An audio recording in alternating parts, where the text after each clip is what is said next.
InsyaAllah pada malam ini kita ada saya nak bagi format sikit. Formatnya mudah saja. Mula-mula ni mungkin apa yang akan kita buat adalah saya melontarkan beberapa persoalan kepada Ustaz Bushari untuk Ustaz Bushari ulas, dan selepas daripada itu kita akan membuka ruang dan peluang yang seluas-luasnya kepada para jamaah yang hadir untuk bertanyakan soalan tentang ilmu faraid kepada dan pengurusan harta pusaka kepada Ustaz Bushari. Dan saya umumkan pada malam ini kita menggunakan line untuk WhatsApp. Tanya soalan ni kita kena ikut teknologi juga kan? Kita gunakan line WhatsApp. Sila WhatsAppkan soalan-soalan saudara-saudari, tuan-tuan dan puan-puan kepada nombor 017 967 0619. WhatsApp kepada nombor 017 967 0619, dan saya insyaAllah akan melihat mesej ataupun WhatsApp tuan-tuan untuk kita ajukan soalan-soalan kepada Ustaz. Dan di samping itu kita juga buka bagi mereka yang mungkin nak terus voice out, tanya soalan secara berdepan. Kita ada mic. Saya tak pasti di Musliman ada ke tidak. Ada, harapkan ada, untuk bertanya direct soalan kepada Ustaz, insyaAllah. Tuan-tuan dan puan-puan, kita melihat beberapa tahun yang lepas bagaimana ada berita di dalam akhbar tempatan, kalau tak silap saya berita harian, mengatakan bahawa umat Islam di Malaysia sekarang ini menghadapi suatu krisis yang agak besar, di mana lebih daripada 60 bilion harta umat Islam tidak dapat maksudnya dibekukan ataupun tidak dapat bergerak, tak dapat untuk kita gunakan, dan ianya merupakan suatu pembaziran. Di antara isu yang berlaku kepada harta-harta ini, terutamanya harta yang tidak boleh alih, harta yang tidak boleh alih, seumpama rumah, bangunan, kedai dan tanah, yang diakibatkan daripada proses pembahagian harta pusaka yang tidak beres. Kalau kita lihat, kadang-kadang ada setengah-setengah hartanah ataupun ada setengah-setengah harta ini, sehingga berpuluh lapis waris untuk dibuat pembahagian pengagihan harta pusaka. Untuk round yang pertama ni, saya nak minta Ustaz cuba jelaskan tentang apa sebenarnya situasi yang berlaku, bagaimana tuntutan daripada kita sebagai umat Islam untuk menghayati, mengamalkan kefahaman tentang ilmu faraid, dan apa sebenarnya realiti yang berlaku sekarang ini di negara kita. Silakan Ustaz. Astaghfirullahalazim alladzi la ilaha illa huwal hayyul qayyum wa atubu ilaih. Assalamualaikum warahmatullahi wabarakatuh. A'udzu billahi minasyaitonir rajim. Bismillahirrahmanirrahim. Alhamdulillahi rabbil alamin. Wassalatu wassalamu ala asyrafil anbiya'i wal mursalin, Sayyidina Muhammadin wa ala alihi wa sahbihi ajma'in. Terima kasih kepada kekanda saya Fadil Dr. Azmi Samad selaku moderator Chat Faraid kita pada malam ini. Satu nama baru sebenarnya, kali pertama Chat ni, sebelum ni kuliah je. Yang saya hormati Dr. Wazul Khalid selaku pengurusi Masjid Bidai Kemaman, Tuan Imam, Jawatankuasa Masjid, sahabat-sahabat daripada Dakwah Limited, khususnya tuan-tuan, puan-puan, muslimin muslimat yang dirahmati oleh Allah Subhanahu wa taala, sama ada di dalam masjid pada malam ini ataupun yang dapat bersama-sama dengan kita secara live daripada Facebook Dakwah Limited. Pertamanya, alhamdulillah, kita sama-sama bersyukur kepada Allah Subhanahu wa taala kita dipertemukan pada malam ni, saya rasa untuk kali yang kedua. Terima kasih kepada pihak masjid membenarkan ruang masjid pada malam ini untuk menjadi pentas saksi kepada majlis ilmu kita ini. Alhamdulillah. Baik, kita terus kepada kupasan apa yang disebut oleh Dr. Azmi tadi berkenaan dengan banyaknya tunggakan harta pusaka, terutamanya melibatkan harta tidak alih. Tidak alih ni adalah tanah. So bila sebut tanah tu mungkin termasuk rumah sekali. Ya, itu disebut harta tidak alih yang tidak diselesaikan sampai mencecah puluhan bilion, disebut 60 bilion dan sebagainya. Jadi persoalannya kenapa isu-isu ini, tunggakan ini berlaku sejak daripada dulu sampai sekarang. Bahkan pengalaman saya sendiri pun kita banyak bertemu dan hatta cuba untuk membantu tanah-tanah kes yang lama ini, tapi sebenarnya cukup mencabar. Tuan-tuan muslimin muslimat yang dirahmati oleh Allah Subhanahu wa taala sekalian, bersesuaian dengan tajuk kita pada malam ini, faraid antara tuntutan dan realiti.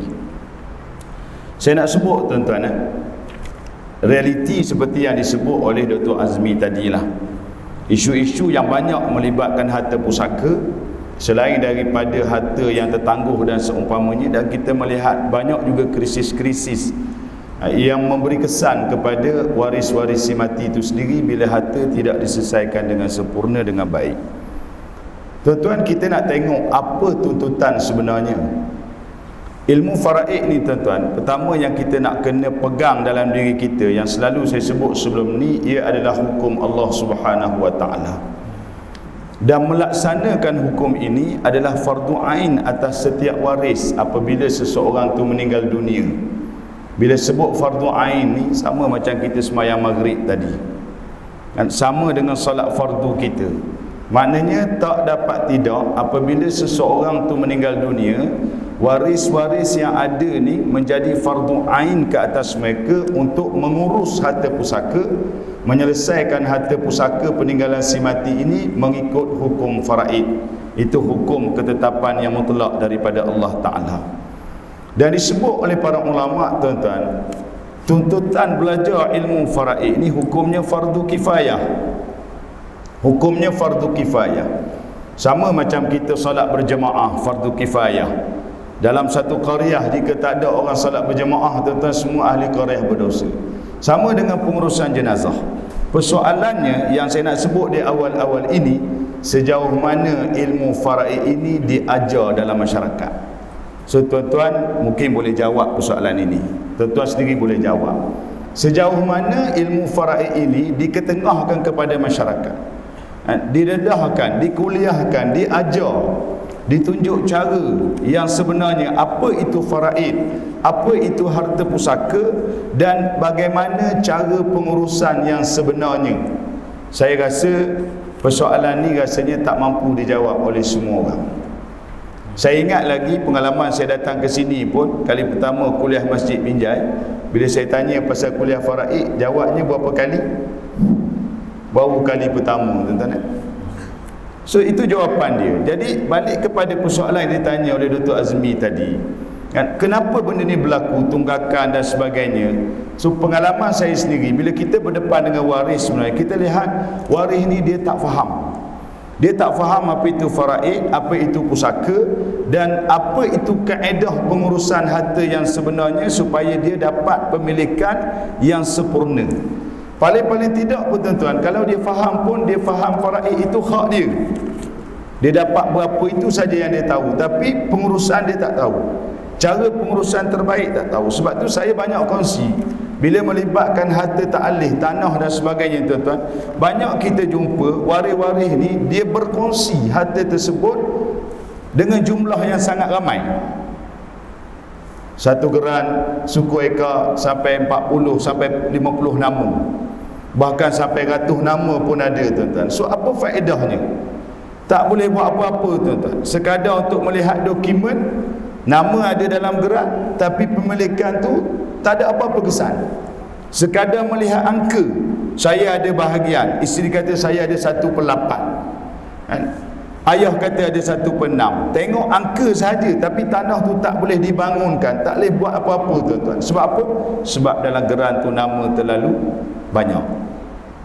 So sebab tu saya nak jawab persoalan tadi kan. Mungkin banyak sebab, kita tak nafikan sebab-sebab yang lain, tapi yang kita nak fokus sekarang, salah satu sebab ialah kita tidak melaksanakan tuntutan sebenar belajar ilmu faraid ini yang merupakan fardu kifayah atas kita.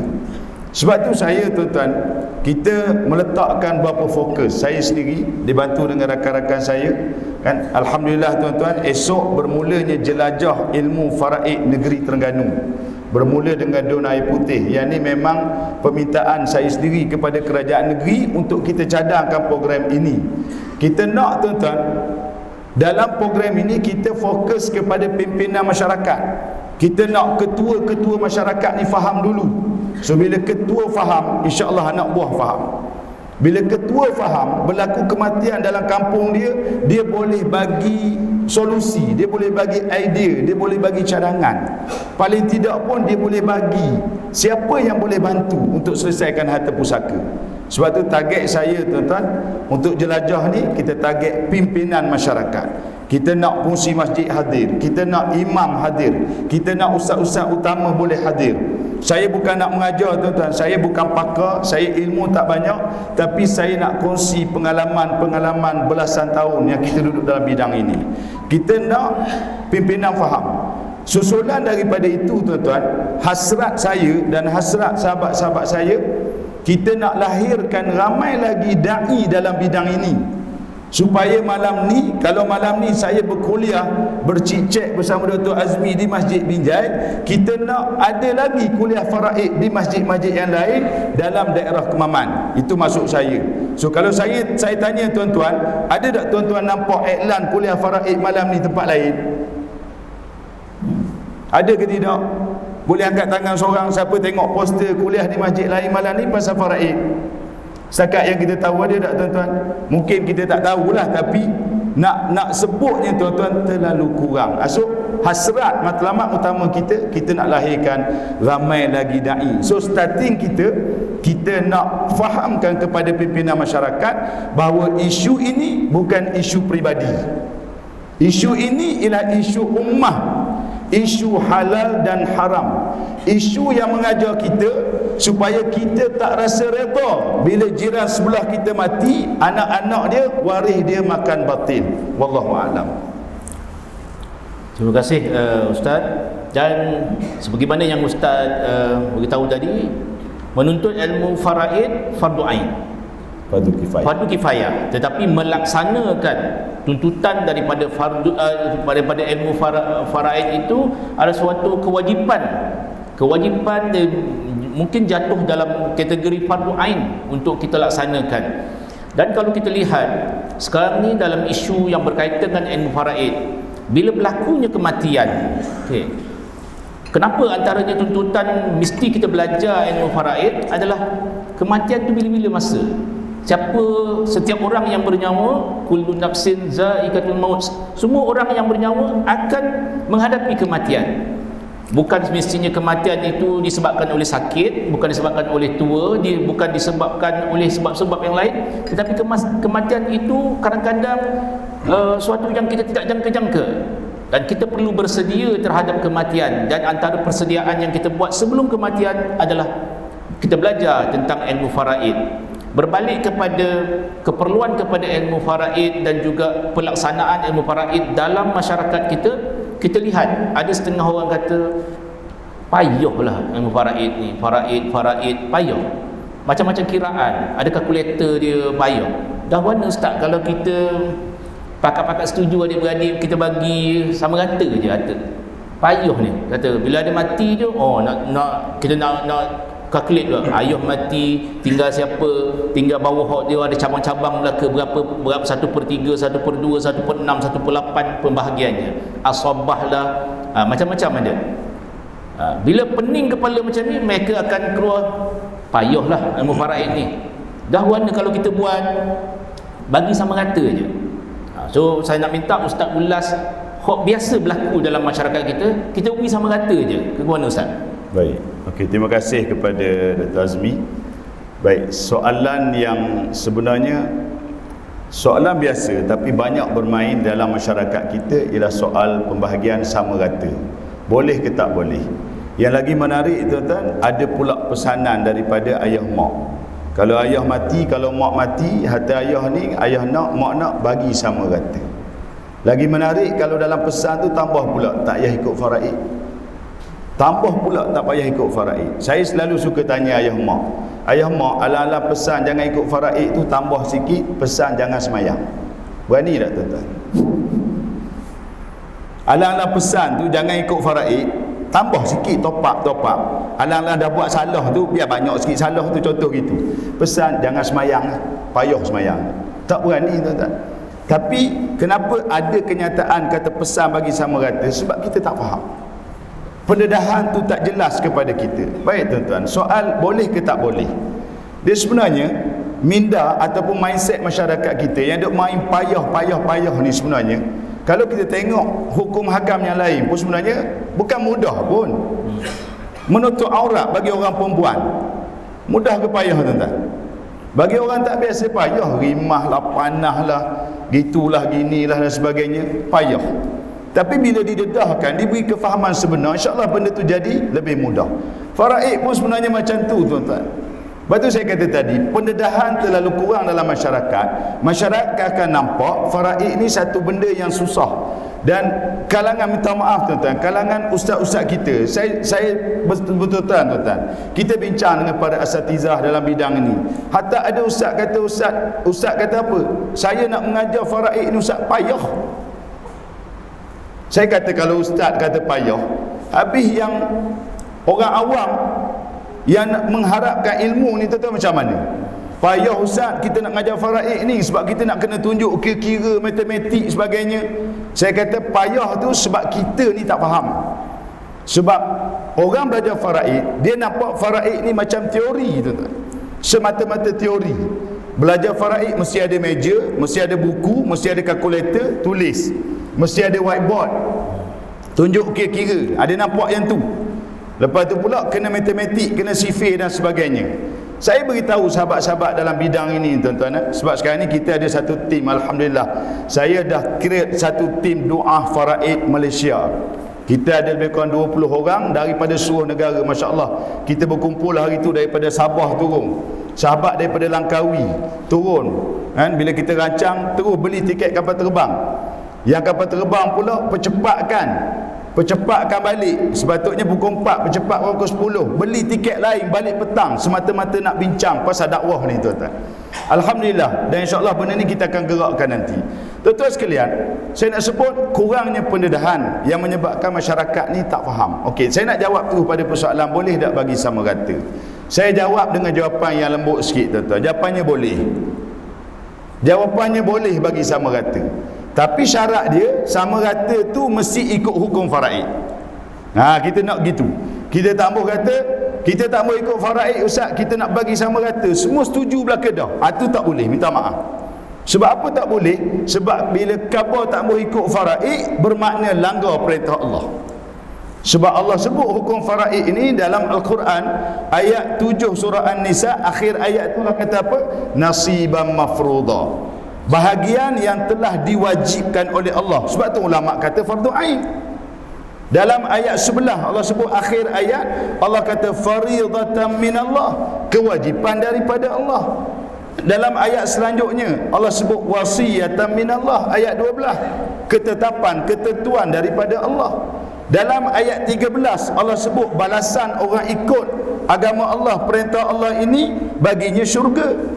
Yudkhilhu jannatin wa man yuti'illah, tilka hududullah, wa man yuti'illah wa rasulahu yudkhilhu jannatin tajri min tahtihal anhar. Siapa taat, siapa patuh, siapa ikut perintah Allah ini, Allah masukkan di ke dalam syurga. So lawan dia ayat 14, wa man ya'sillaha wa rasulahu wa yata'adda hududahu yudkhilhu naran khalidan fiha. Siapa langgar, siapa bantah, siapa tak nak ikut, siapa kata faraid ni tak wajib, siapa kata tak payah faraid lah, kita bagi sama rata lah dan sebagainya, Allah masukkan dia ke dalam neraka. Ingat tu je tuan-tuan. Jadi soal nak bagi sama rata bukan tak boleh. Boleh, tapi ikut hukum faraid. So macam mana? Okey, saya cerita secara ringkas. Contoh seorang ayah meninggal, tinggalkan isteri, tinggalkan anak-anak lelaki dan perempuan. Orang perempuan memang daripada start ayah meninggal sama rata, sama rata, sama rata. Dia ratik siap dah tuan-tuan. Tak maaf orang perempuan orang perempuan tempat lain, dia Afrika. Perempuan Binjai ni bagus sebab dia ikut dah kuliah kita.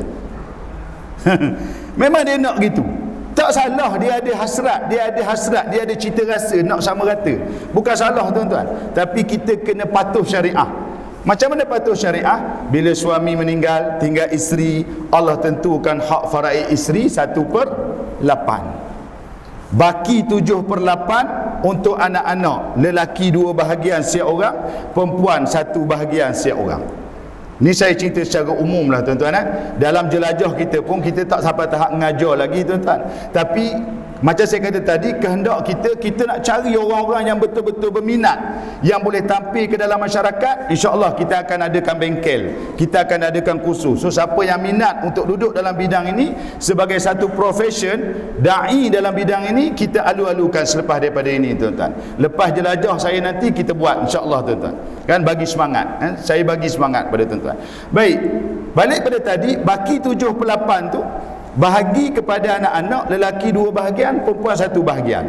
Jadi bila kita buat kira-kira, katakanlah lelaki dapat 400 seorang, perempuan dapat 200, isteri dapatlah bahagian dia. Bila masing-masing dah tahu hak, isteri dah nampak sekian-sekian, anak lelaki dah nampak, anak perempuan dah nampak, baru buka perbincangan, mesyuarat, bincang. Kan? Anak perempuan memang daripada awal lagi dah target dah ni sama rata. Dia mesti tanya, doktor, bang ataupun adik-adik lain, boleh tak kita bagi sama rata? Tanya gitu. Tak salah tanya, jangan bimbang. Jangan paksa, kakak jangan paksa adik. Adik bagi sama rata, aku sulung. Kan? Mu adik ikut aku. Tu tak boleh. Kalau adik ikut, adik tu pula tak faham, adik tu pula bawa homo, tak balik, ataupun adik tu pula OKU, kan? Tidak berakal, kakak ambil bahagian adik di situ, kakak makan haram, na'udzubillah. Biar kita clear tuan-tuan. Kalau dah bincang, semua waris setuju. Adik kata setuju, hak cukup umur lah. Abang kata setuju, semua setuju. So berlaku pembahagian sama rata. Itulah sama rata yang dibenarkan dalam hukum faraid. Itulah sama rata mengikut hukum faraid. Kita kena jelas di situ.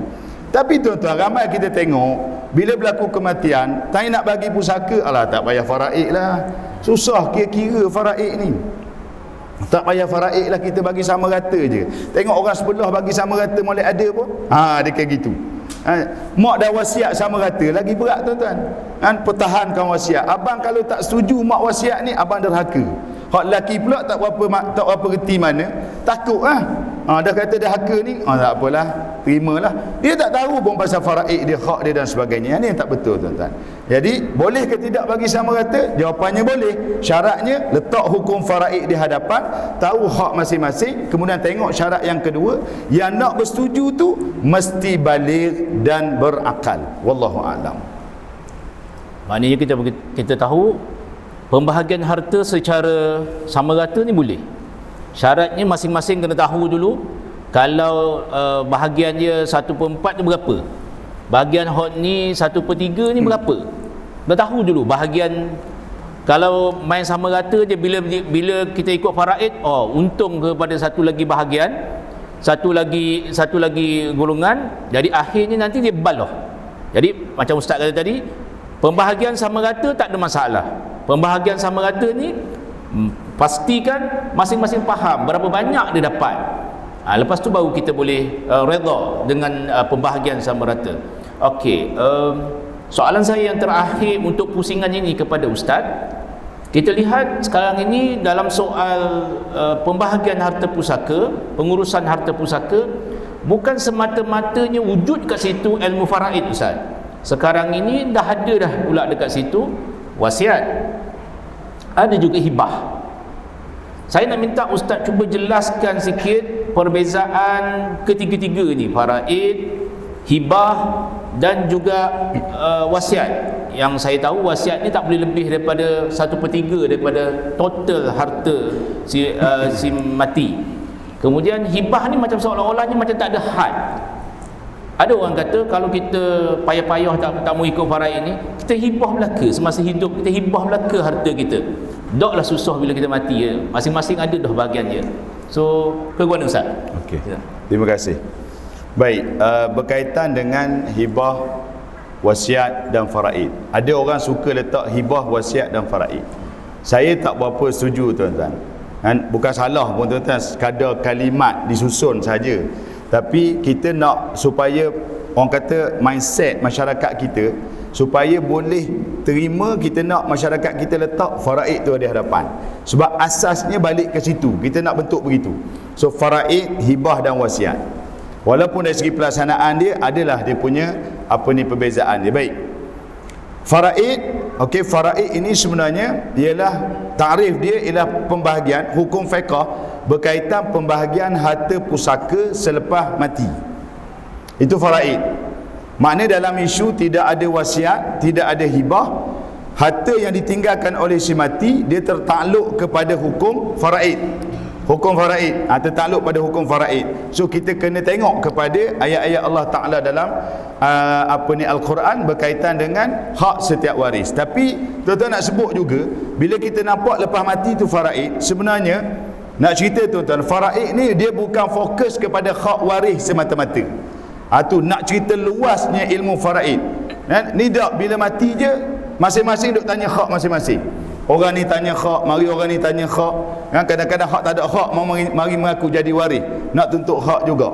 Tuan-tuan, sebenarnya saya nak sebut, kalau nak bincang panjang, tapi ringkasnya, bila berlaku kematian kepada seseorang, dalam ilmu faraid, hak paling utama tuan-tuan, hak kita yang mati, bukan hak waris. Hak waris duk ngelas sekali. Jangan waris tiba-tiba je mati, tak ada benda satu, tak ada proses, tak ada cerita apa benda lain, mari duk cerita hak je. Kadang-kadang jadi berkelahi, bergaduh tuan-tuan. Kita tak boleh jadi begitu. Hak kita dulu. Sebab tu dalam ilmu faraid dibincang pasal urusan jenazah. Urusan jenazah ni hak siapa? Hak kita yang mati. Yang kedua, urusan hutang. Hutang ni hak siapa? Kita yang menanggung hutang. Kita mati tuan-tuan, waris tak settle hutang kita, kita merana di sana. Tu benda-benda yang kita nak kena ajar waris kita. Hak yang ketiga, yang keempat, saya akan cerita nanti ya. Kemudian last sekali baru ada hak waris. Maknanya hak waris ni, kalau harta tu ada baki. Kalau main orang ni mati, hutang dia lebih banyak daripada harta. Saya pernah cuba bantu kes orang mati tuan-tuan, hutang dia 4 juta. Muflis. Tak boleh buat benda satu tuan-tuan. Hutang dia lebih banyak daripada harta dia. So ada tak faraid untuk waris? Tak ada lah tuan-tuan. Faraid hutang Ustaz. Faraid hutang. Waris tak boleh terima apa-apa. Itu kalau waris faham, dia selesai hutang. Kalau dia tak faham, bahang ke dia. Situ ada satu kesalahan. Jadi nak sebut, kita duk cakap pasal faraid ni, orang duk nampak hak semata-mata. Sebenarnya bukan hak waris lagi, hak kita dulu sekali. Tu kita nak kena tarbiyah, nak kena bagi kefahaman. Baik, tu faraid. So faraid ni lepas mati. Jangan pula ada orang nak faraid masa hidup. Kita siap-siap dah ustaz, kita faraid lalu dah belum mati. Kok mana pula faraid? Kita ada duit ke respi, kita pergi ke respi, kita boh dah nama siap anak isteri 20%, anak semua 20%. Kita faraid siap-siap. Itu bukan faraid tu. Jadi tuan-tuan nak sebut faraid berlaku selepas kematian atas harta yang kita tinggalkan. Baik, yang kedua berkait dengan hibah. Bila sebut pasal hibah, dia kait dengan wasiat. Okey, hibah ni tuan-tuan, bahasa hibah dari segi bahasa adalah hadiah ataupun pemberian kasih sayang. Yang Nabi kata dalam hadis, berilah hadiah nescaya kamu akan dikasihi. Tapi tuan-tuan, kita tengok dalam masyarakat kita, bila bagi hadiah ke anak-anak, tak tahulah anak tu kasih ke tidak ke ayah. Hak kita nampak jadi kebalah sama-sama anak. Jadi tak puas hati. Saya ada satu kes tuan-tuan, saya bantu tuan-tuan, sekarang masih dalam proses. Bila kita bawa, kita konsak waris, alhamdulillah waris dengar dan setuju untuk betulkan balik. Si mati ni dia kahwin 3 kali. 3 kali tuan-tuan. Isteri pertama ada seorang anak puang.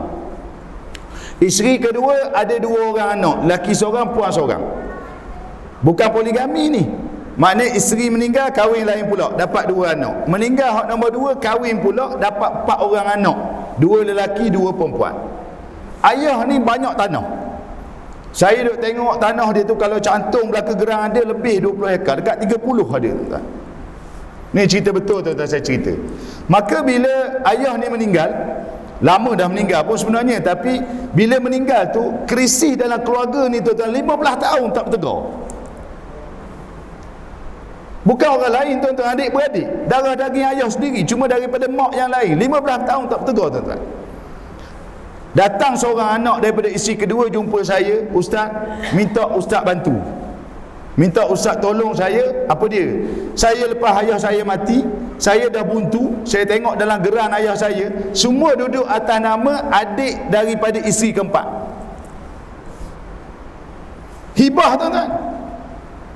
Tapi apa faedahnya kepada si mati? Itu yang pertama. Hibah, tapi memecah belahkan antara anak-anak yang saya percaya silaturrahim sebelum tu memang ada. So hibah bukan memberi kasih sayang. Kalau cerita hibah macam ni, tuan-tuan, hibah memporak-perandakan waris. Hibah merosakkan institusi kekeluargaan. Hibah meruntuhkan silaturrahim. Ini kita tak boleh ni, tuan-tuan. Kita duk cakap pasal hibah. So sebab tu orang duk cakap pasal hibah ni, bawa hibah dalam konsep yang betul. Ni dak hibah lebih baik daripada faraid. Hibahlah masa hidup, nanti kalau mati faraid susah. Pasal apa yang kau pergi susahkan pada faraid tu? Hukum Allah Ta'ala. Yang menyusahkan hukum ni kita, sebab kita tak faham, kita tak belajar, tuan-tuan. Lagi masalah, tak ada orang nak mari mengajar. Betul tak? Kita tak setuju, tuan-tuan. Sebab tu kena ada kalangan agamawan yang datang mengajar kita, tuan-tuan. Di bandar, di kampung tu, ulu-ulu, tuan-tuan, kena ada, tuan-tuan. Sebab semua orang ada harta belaka. So tuan-tuan, nak balik pada hibah tadi, cerita tadi tak habis lagi. Boleh lagi, tuan-tuan? Boleh. Saya ni payah sikit lah kalau nak berhenti ni. Balik pada hibah tadi, tuan-tuan, dia datang jumpa, ustaz, 15 tahun kami tak bertegur, ustaz. Ni saya tengok dalam geran, tuan-tuan, kebanyakan tanah duduk atas nama isteri ketiga, pemegang amanah kepada anak-anak yang pada masa tu masih bawah umur. Makna ayah ni, dia nak pindah milik tanah tu kepada anak bawah umur tak boleh, sebab tak cukup 18 tahun. Dia pindah nama kepada isteri dia atas nama pemegang amanah. Itu memang hibah pun. Anak ni kalau cukup umur 18 tahun, dia pergi jabat tanah, kan, tukar balik, boleh masuk nama dia sebagai pemilik 18 tahun. Tapi isu sekarang, anak ni umur dah dekat 30 tahun dah, adik-adik ni. Maknanya saya nampak ada something dalam keluarga ni. Saya kata ginilah, kalau setuju, saya datang, kita bincang. Saya datang, tuan-tuan, jumpa dengan waris. Kali pertama gagal sebab ada yang tak boleh balik. Kali kedua tu alhamdulillah pakat balik. Bila balik, kita jumpa, saya terang, saya cerita macam ni lah. Hibah ni, tuan-tuan, saya kata kepada anak-anak, hibah ni memang hukum syarak. Tapi kalau hibah buat tak betul, kita bimbang kesan dia kepada si mati. Bila dia tak berlaku adil, dia berdosa dan dia memberi kesan kepada dia. So kita sebagai anak-anak, kita kena rasa sayang kepada arwah. Mari kita betulkan balik. Saya ajak tuan-tuan betulkan balik, bincang betul-betul, betulkan balik, kan, dari hati ke hati anak-anak sebagainya ni. Akhirnya alhamdulillah, ustaz, kita setuju betulkan balik. So macam mana, ustaz? Dia tanya saya, kan, saya alhamdulillah kalau dia tanya gitu, kita nampaklah idea. Saya kata gini lah, walaupun benda ni dah ada atas nama anak-anak daripada si ketiga, kalau anak-anak 4 orang ni setuju, kita pulangkan balik kepada pusaka. Pulangkan balik, tu teknikal, tuan faham, pulangkan balik kepada pusaka. Mari kita bincang pusaka ni macam mana nak bagi, macam mana nak bagi balik. Nak bagi ikut kadar faraid betul memang payah, tuan-tuan, sebab ada tanah bendang, ada tanah paya, ada tanah getah, kan, ada tanah kelapa sawit, ada tanah macam-macam tanah. Akhirnya kita bawa muafakat. Yang tu yang kata balik pada sama rata tadi tu, tuan-tuan, bukan tak boleh, tapi dia mesti bermula daripada hukum. So saya tunjuk dulu hukum, jom kita bincang. Daripada bincang, akhirnya alhamdulillah kita cadangkan tanah ni luas sekian-sekian, kita lepas ke seorang je. Faraid dia tak ajar masuk nama ramai-ramai dalam tanah, tuan-tuan. Tanah suku ekar masuk nama 10 orang, apa benda boleh buat? Bila seorang buat rumah, hak lain marah. Bila 2 orang buat rumah, dia balah 2 orang tu pula, mu masuk sepadan aku. Nampak tak, tuan? Ini yang berlaku dalam masyarakat kita. Akhirnya saya cadangkan begitu, alhamdulillah. Lepas tu kakak kata terima kasih banyak ustaz. Sebenarnya kami 15 tahun tak bertegur siapa kerana benda ni. Hari ni kami berkumpul ustaz macam raya. Berkumpul belaka tuan-tuan, adik-beradik, kakak daripada Kuantan balik, adik daripada KL balik, berkumpul macam raya. Kita pun beraya sampai ke Isa, tuan-tuan. Duduk di rumah tu daripada lepas asar sampai mayang garik sama sampai Isa duduk di rumah dia. Tuan-tuan, hikmah Allah ajar kita, tuan-tuan. Kembali kepada hukum Allah, selamat tuan-tuan. Lepas tu jangan duk berkira lah pasal harta ni sebenarnya. Sebab kita duk berkira sangat, kita mati tak tuan-tuan? Kita akan mati. Dan boleh harta, mati dulu, kita meninggalkan satu bebanan kepada waris kita pula. Betul tak? Pemudahkanlah urusan pusaka, tapi jangan ambil mudah. Pemudahkan, so ikut hukum Allah Ta'ala. Tu hibah. Yang terakhir wasiat. Wasiat ni tuan-tuan, pesanan. Hibah, macam doktor sebut tadi, dia tak ada had. Nak beri belaka pun boleh. Tapi memang sah pemberian tu. Tapi jangan cari nyakit tuan-tuan.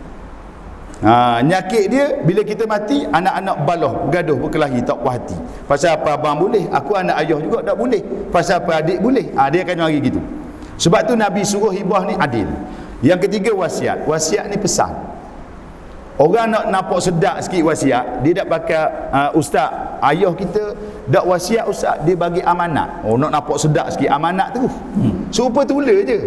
Mak kata suami saya pesan ustaz bagi amanat, kalau dia mati, rumah dia, harta dia ni hak saya dulu. Amanat. Saya pernah berdepan dengan seorang makcik tuan-tuan, menangis depan saya. Sebab apa? Sebab saya kata tak boleh makcik.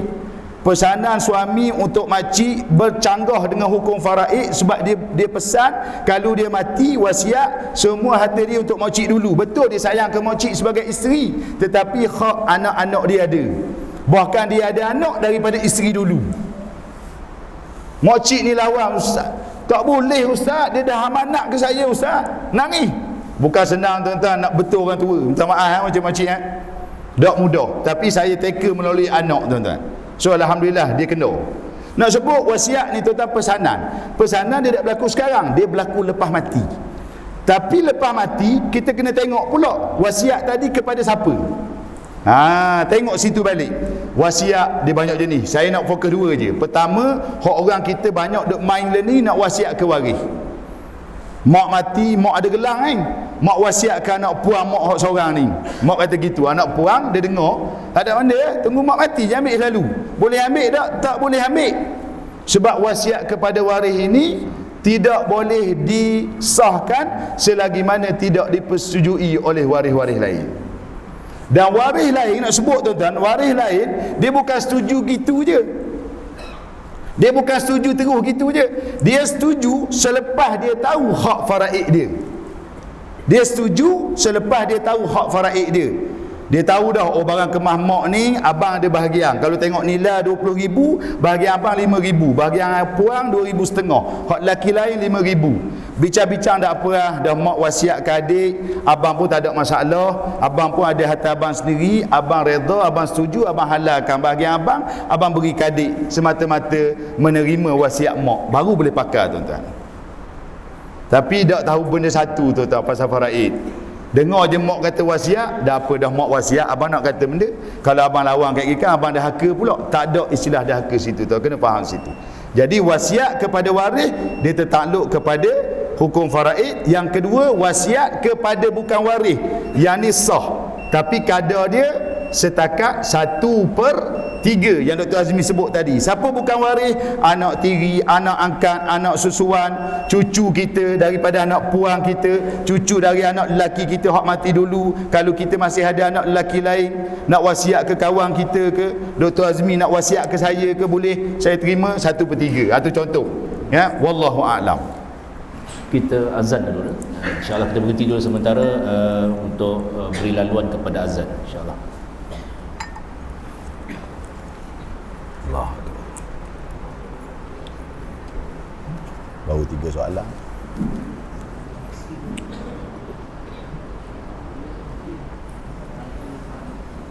Boleh dah.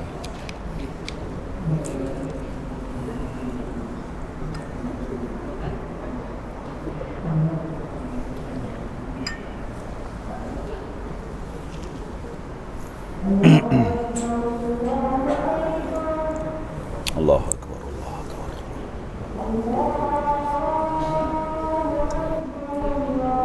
Ada masuk soalan ni. Ada masuk soalan pasal tu, pasal harta pencarian. Okey, tak apa.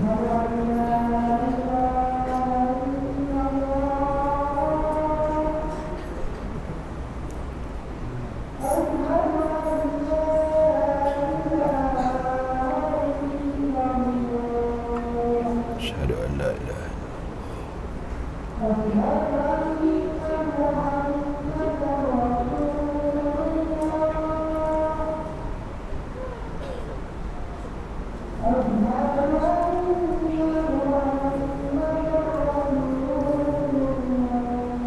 asyhadu anna Muhammadar Rasulullah.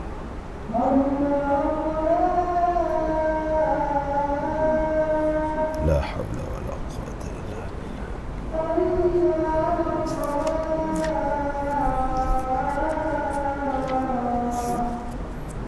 La haula wala quwwata.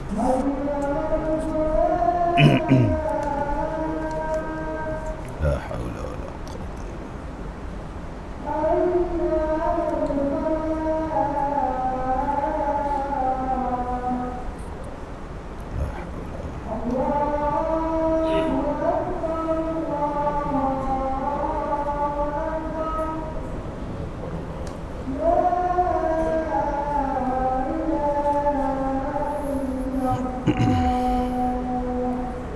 La ilaha illallah Muhammadur Rasulullah sallallahu alaihi wasallam.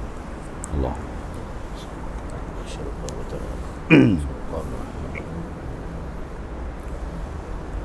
InsyaAllah kita sambung sikit. Seperti yang dijanjikan, saya akan cuba membaca beberapa soalan yang dikemukakan direct kepada saya.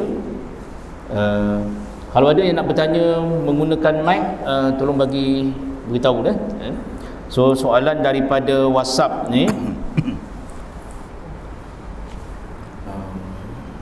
kita ambil intipati daripada soalan. Sebelum tu saya nak ulang balik semula. Nombornya adalah 017 967 0619, 017 967 0619. Soalan yang pertama, penanya ni rasanya orang puang ni. Dia tanya, setelah sekian lama suami dia meninggal dan pembahagian harta pusaka melalui faraid ni dah selesai, tiba-tiba timbul persoalan tentang harta sepencarian. Macam mana nak tuntut harta sepencarian ni? Sebab kalau kita faham kan, harta sepencarian ni dia akan boleh dituntut dalam 3 hal. Yang pertama disebabkan oleh kematian, yang kedua disebabkan oleh perceraian, dan yang ketiga disebabkan oleh poligami. Atas 3 sebab ini kita boleh tuntut harta sepencarian suami isteri yang masing-masing contribute kepada harta yang ada. So dia boleh tuntut, tapi tuntutannya adalah melalui mahkamah.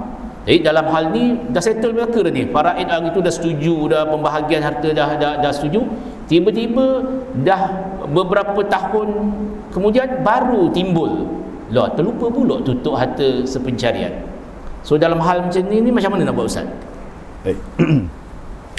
Bismillahirrahmanirrahim. Masih pada Tazmi. Okay, persoalan berkaitan dengan harta sepencarian. Biasanya topik ni dia familiar belah orang puang. Orang lelaki ni dia kurang sikit. Tapi bukan kata tak boleh tuntut, tapi orang lelaki ni dia agak lain. Bila berlaku kematian, so mungkin cara dia menghadapi urusan pusaka dan sebagainya itu berbeza. Orang puang ni dia rasa bebanan dia tu besar dengan kadar dia dan sebagainya lah. Jadi persoalan sepencarian ni memang banyak ditanya oleh orang perempuan. Saya nak sebut yang pertama, tuan-tuan, berkaitan dengan sepencarian ni sebenarnya, kalau kita belajar faraid melalui kitab-kitab faraid, kita tak akan temu bab sepencarian. Dalam kitab-kitab fiqh tak ada cerita pasal sepencarian. Itu dalam kitab. Kemudian kita belik dalam Quran, kita takkan temu dalil pasal sepencarian yang spesifik macam faraid. Faraid dia siapkan bos lalu dah. Kan? Kalau orang ni sekian dapat sekian dapat sekian. Kalau suami isteri mati, Allah sebut walakum nisfu ma taraka azwajukum illam yakul lahunna walad. Fa in kana lahunna waladun falakumur rubu' mimma tarak. Itu untuk lelaki, orang lelaki. Suami ya. Suami dapat separuh 1/2 daripada harta isteri jika isteri itu tak ada anak.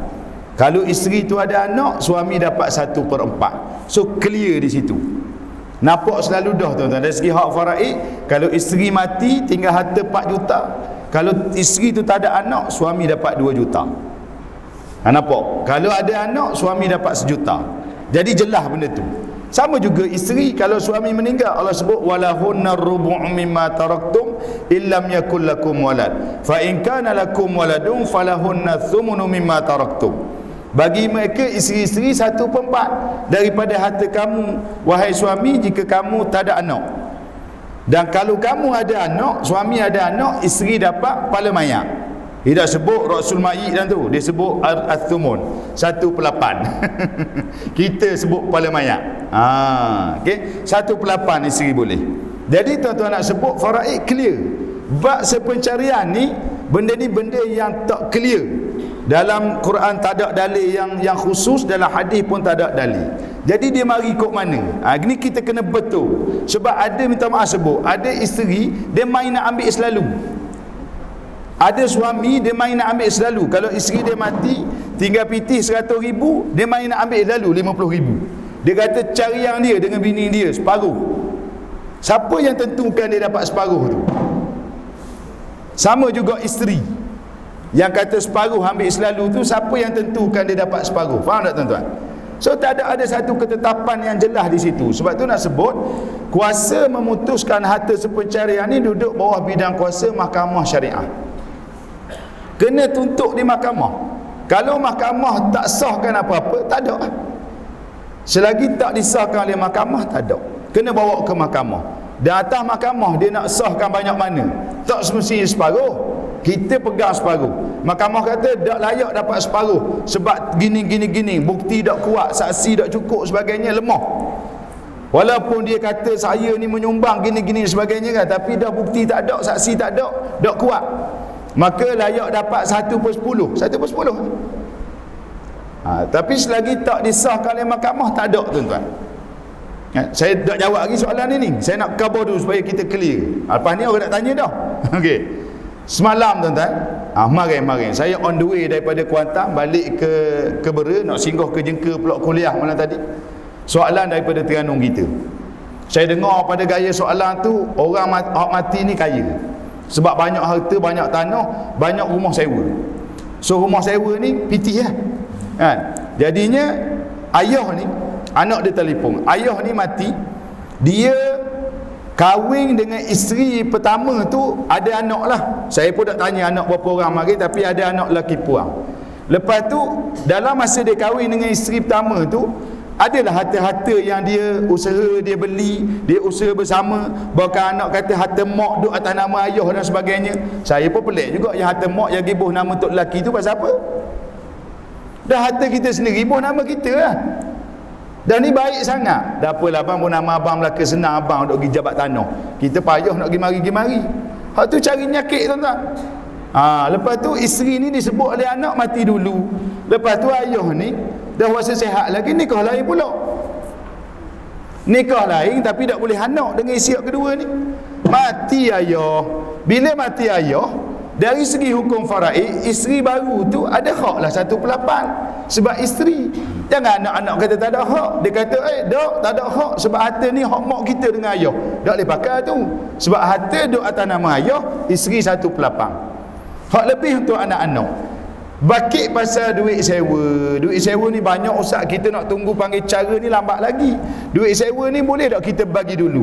Saya kata boleh bagi dulu. Bagi betul lah, jangan bagi salah. Dah guna bagi dulu. Isteri 1/8. Duit sewa ada terkumpul 80,000. Beri ke mak tiri tu 10,000. Nampak tuan-tuan? Itu hak dia. Hak baki 70,000 tu bagi. Bila kita sebut gitu, dia pun tanya, dah cari yang mak kita dengan ayah lagu mana ustaz? Boleh tak kita ambil dulu? Kalau 80,000 kita nak asing terus, 40,000 hak mak, 40,000 tu baru faraid. Saya kata 40,000 hak mak tu kan mak mati dah. Orang mati mana boleh terima bahagian dah. Tuan-tuan, dia terikat ni, sepencarian ni dia rasa mak tu ada lagi. Okey, saya nak sebut tuan-tuan. Sepencarian ni sebelum kita letak berapa-berapa kadar tu sebenarnya kita dah sebut tadi yang boleh mengesahkannya mahkamah syariah. Jadi dalam kes tadi, kalau ayah tu mati dulu, mak ada lagi, nampaklah mak boleh tutup sepencarian. Sekarang siapa mati dulu? Mak mati dulu. Bila mak mati dulu, siapa nak tutup sepencarian maknya? Dah dia mati. Jadi kalau mak mati dulu, mak ada harta, ayah boleh tutup sepencarian, baru kena. Tapi anak ni, dia nak tutup sepencarian mak. Saya kata gini, dah nak tutup juga, bawa ke mahkamah syariah. Jangan main ambil gitu, sebab tak ada satu ketetapan yang mengatakan awak boleh ambil separuh. Bawa ke mahkamah syariah terima, sahkan, dapat separuh, baru boleh buat. Tapi nak cara lagi mudah, bawa bincang. Tu cara lagi mudah. Sebab tu kata penting silaturahim. Anak-anak ni jangan awak main-main dengan mak tiri tu. Itu isteri ayah. Nampak tak tuan-tuan? Kalau silaturahim tu bagus, baik, mak tiri macam mak sendiri, dia pun anggap kita anak-anak macam anak sendiri, sama macam mak kita juga. Tuan-tuan, bila ayah mati, ajak bincang. Dah mak, panggil mak ke panggil apa, tak kisah nak panggil umi ke sebagainya. Panggil, mak tiri tu panggil comel tuan-tuan, sebab baik. Boleh tak kita bincang molek-molek harta ayah ni, zaman mak kita dengan ayah dulu, harta mak pun duduk atas nama ayah pun ada, boleh tak kita bagi dua dulu? Tu cara dia. Kalau mak tiri tu jenis okey dengan anak tiri, hubungan baik, dia kata boleh, tak ada masalah, kita bagi dua dulu, hak separuh ni boh ke mak dulu, hak separuh lagi kita faraid. Hak mak separuh tu dia pergi ke anak-anak. Nampak tuan-tuan? Hak ni bincang tak salah, tapi perbincangan tu dia mesti datang starting dia ilmu faraid macam kita sebut tadi. Di situ adanya muafakat. Tapi kata oleh bincang tuan-tuan, gelak gambar tu kata bawa ke mahkamah. Jadi nak menjawab tak jawab lagi soalan tadi. Soalan tadi dia dah selesai bicara kuasa, dah bawa ke pejabat pusaka, dah keluar perintah, terima faraid masing-masing. Isteri 1/8, hak lebih anak-anak, ataupun kalau ada ayah mak ke, masing-masing terima hak. Gi daftar jabat tanah, masuk nama dalam tanah, geran tanah tu ada belaka dah hak masing-masing. So selesai hak tu. Tiba-tiba isteri dia duk mari mikir. Kadang-kadang dia bukan mikir seorang. Ni sihat tuan-tuan. Saya nak nasihat. Ada hak jolok. Ada orang hak tukang jolok, tukang jet ni. Dah mung buat apa? Mung dak tutup sepencarian. Mari lah. Hak mari dak kira hak mari tu siapa dia. Tuan-tuan tak kira tuan-tuan. Mari tu dah buat apa mu dak tutup sepencarian. Mu ada cariang untuk lelaki mu tu buat apa mu dak tutup. Mu pergi tutup. Jadi dia kata betul juga, pasal apa aku dak tutup. Jadi dia dak tutup tapi dia bawa pergi faraid lalu. Tapi pekat awal dia tak ada bantah, dia okey je, setuju je dengan faraid. Tapi sebab mari orang hak jolok ni, hak gini-gini ni, akhirnya dia kata dia nak tutup. Akhirnya contohnya dia bawa ke mahkamah syariah. Nampak tak tuan-tuan? Dia telah melalui dua proses yang berbeza. Permohonan pusaka yang dekat pejabat pusaka kecil itu, Kemamang tak ada pejabat pusaka kecil tuan-tuan. Kemamang duduk bawah dungu. Cuma cara Kemamang jabat tanah Kemamang. Jabat pusaka dia dungu. Tuan-tuan, pejabat pusaka kecil ni dia bukan duduk bawah mahkamah syariah, dia duduk bawah mahkamah tinggi sivil. Kena faham situ bidang kuasa. Cumanya Akta Pembahagian Harta Pusaka Kecil 1955 menetapkan orang Islam tertakluk kepada hukum faraid.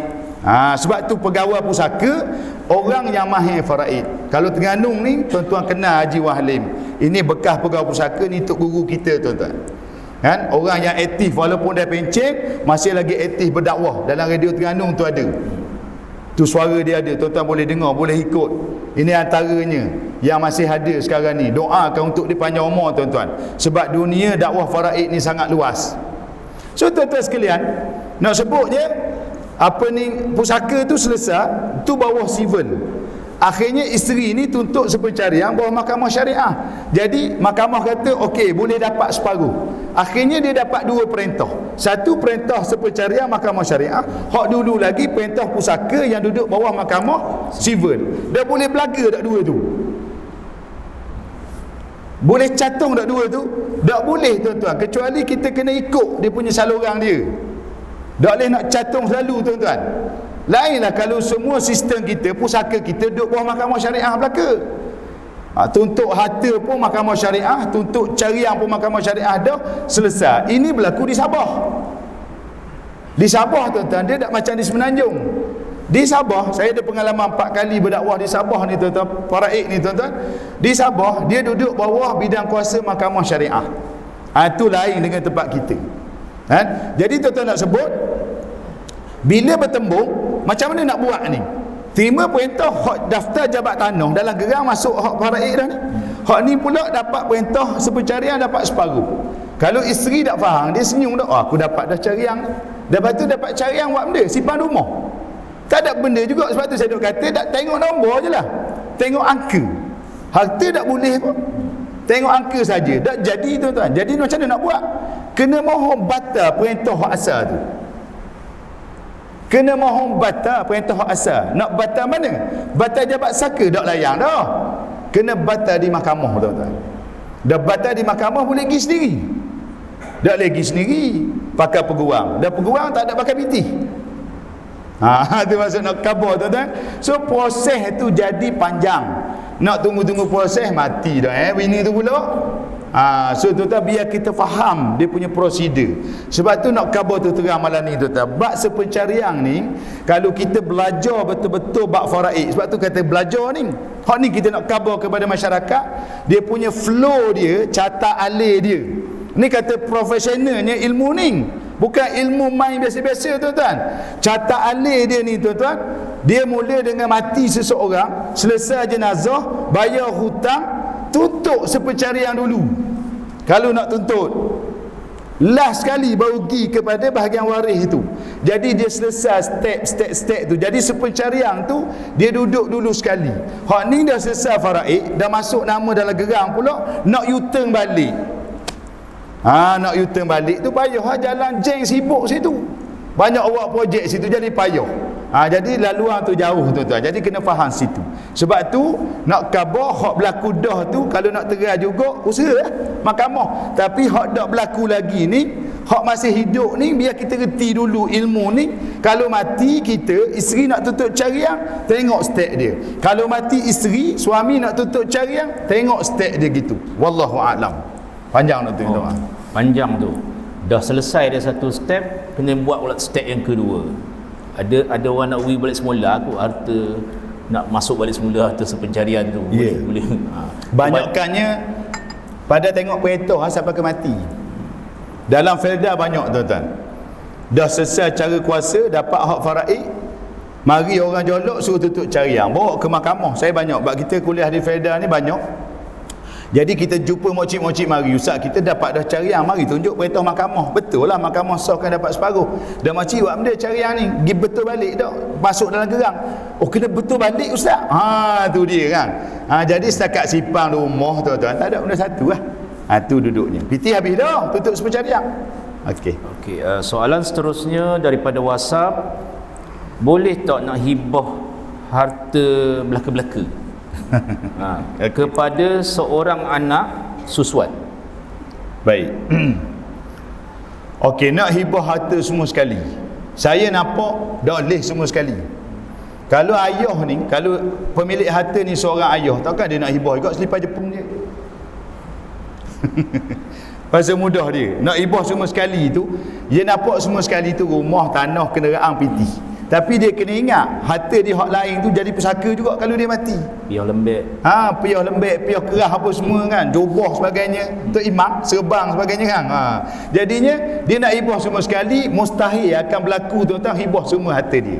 Makna kalau dia hibah semua sekali kak, dia mati pun akan ada harta dia hak jadi pusaka, hak pergi ke faraid. Betul tak? Biar kita faham makna harta tu. Jangan duk nampak harta ni hak besar-besar je, hak kita mohon je, hak kecil tu kira bukan harta. Tu yang jadi duk sedekah dengan terawa tu. Mati suami, isteri duk sedekah-sedekah. Jadi kita tak mahu gitu. Jadi soalan nak hibah kepada anak susuan, kena tengok tuan-tuan, kalau anak susuan tu memang seorang-seorang tu je dan memang tak ada anak lain, Jadi kita nampak ada ke munasabah untuk dia hibah harta. Cumanya kita suka mencadangkan biar kita ada akhlak, tuan-tuan. Sebab kita berdepan ni dengan hukum Allah. Kita ada faraid, kita ada hibah, kita ada wasiat. Saya suka mencadangkan, tuan-tuan, biarlah 3 elemen ni kita rangkum sekali dengan diri kita.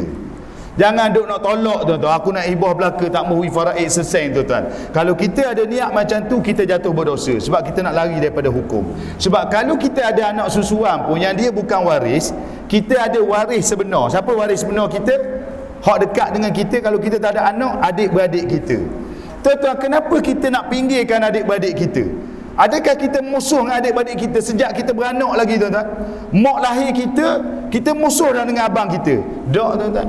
Masa kecil kita dengan abang, dengan kakak, dengan adik baik bukan main, tuan-tuan. Tidur sama, makan sama, main sama sebagainya. So kenapa bila dah kita ada keluarga masing-masing, kita ada anak susuan, kita ada anak akak, kita nak cipta seteru. Kalau aku mati, aku tak mahu seseng ke adik-beradik aku. So nampak kita dah melarikan situ. Sebab itu jangan buat gitu. Jadi kalau kita nak hibah harta pada anak susuan, kita tengok maslahah dia. Kita ada rumah sebuah, kita ada rumah atas tanah kita ni. Kalau kita fikir kita mati, anak susuan kita ni hak kita anggap anak sendiri, tak boleh benda satu, munasabah, kita hibahlah rumah dengan tanah tu. Dah pitih kita nak guna, tuan-tuan. Kereta kita nak pakai je lah. Biarlah anak susuan tu dapatlah manfaat daripada rumah yang kita hibah. Tapi biarlah ada harta kita, dia pergi ke faraid untuk waris-waris kita, adik-beradik kita dan sebagainya. Dan saya nak sebut yang ketiga, tuan-tuan, wasiat. Orang nampak wasiat ni, wasiat ke individu, nak wasiat ke anak, wasiat pada waris, nak wasiat orang tua orang ni, tuan-tuan. Dalam kitab-kitab fiqh, salah satu elemen wasiat yang sangat besar disebut oleh para ulama, disentuh oleh para ulama, wasiat yang kembali kepada kita. Memang kembali kita wasiat tu, tapi kita nak hak betul-betul kembali yang jadi jariah kita. Contoh, tuan-tuan, ni masjid kita. Ahli Korea kita malam ni masya-Allah ramainya. Ada tak bendahari masjid malam ni? Ada. Kita tanya tu imam lah, imam ada. Imam kita ada malam ni. Nak tanya, ahli Korea Masjid Binjai ni pernah tak sebelum ni kalau ada hak mati, anak-anak dia sesat rekoh dia, pesaka dia, ada anak dia mari jumpa tu imam ke, jumpa pengusi ke, Dr. Wazul ke, ada tak mari serah pitih ke debuk 30,000.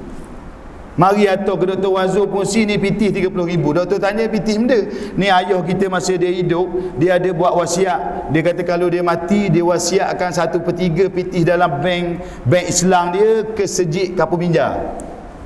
Anak ni reti faham pasal wasiat, tahu ini adalah jariah untuk ayah. Ayah mati, harta lain banyak, dalam bank lain banyak lagi pitih, doktor. Tapi dalam bank Islam ayah sebut, tengok pitih ada 90,000. Ambil 1/3, mari atas Sejid. Itu jariah kita. Pernah dapat Dr. Mazul sebelum ni? Tak pernah, tuan-tuan. Tak percaya, tanya pengurusi masjid lain, tanya bendahari masjid lain. Tak ada. Maknanya orang tak buat benda ni, tuan-tuan. Sedangkan hak ni hak utama untuk kita. Mari Sejid hari Jumaat, ada letak piti 1,000 dalam tabung. RM1 je, tuan-tuan. Hak letak RM10 tu silap-silap salah. RM100. Dak mari terus Sejid bulan tu, pergi Sejid lain, takut salah pula. Nyesalnya, tuan-tuan. Balik dalam marah ke bini, suruh beli gula, dia masuk dalam tabung piti. Sudah. Jadi, tuan-tuan, nak kabarnya masa hidup kita nak sedekah, nak infak bukan salah. Lebih baik masa hidup, tapi cabaran dia besar. Bila kita berwasiat, jariah kita mati, tuan-tuan, pahala mengalir, nak salah lagi tau. Duduk dalam kubur, oh nyesal aku pergi wasiat 1/3 harta aku ke Sejid. Ada orang kata gitu, tuan. Bukan nyesal, tuan-tuan. Duduk alam barzah, Allah sebut dalam Quran, minta dengan Allah Ta'ala hidup sekejap sebab aku nak sedekah. Betul tak? Situ kita kena ambil. Ni duduk sibuk nak wasiat, kita nak wasiat ke anak kita, nak wasiat ke anak puang kita, nak bukan tak boleh wasiat ke anak angkat. Tapi wasiat pada waris saya dah sebut tadi, tapi ada satu elemen wasiat yang kita kena faham, tuan-tuan. Wasiat Mahat Tafiz, kita ada sekolah agama, kita ada sekolah pondok di Kemamang ni, tuan-tuan, banyak sekolah-sekolah agama yang boleh kita bantu. Kita tak boleh bantu masa hidup, kita nak bantu lepas kita mati melalui wasiat jariah. So kita nak 3 elemen ni berjalan. Faraid jalan molek, hibah pun boleh jalan, jika ada sebab-sebab yang munasabah, wasiat pun boleh jalan comel. Kalau isteri nak tutup cariang, suami nak tutup pula, faham pula tuntutan tu dan sebagainya. Wallahu a'lam.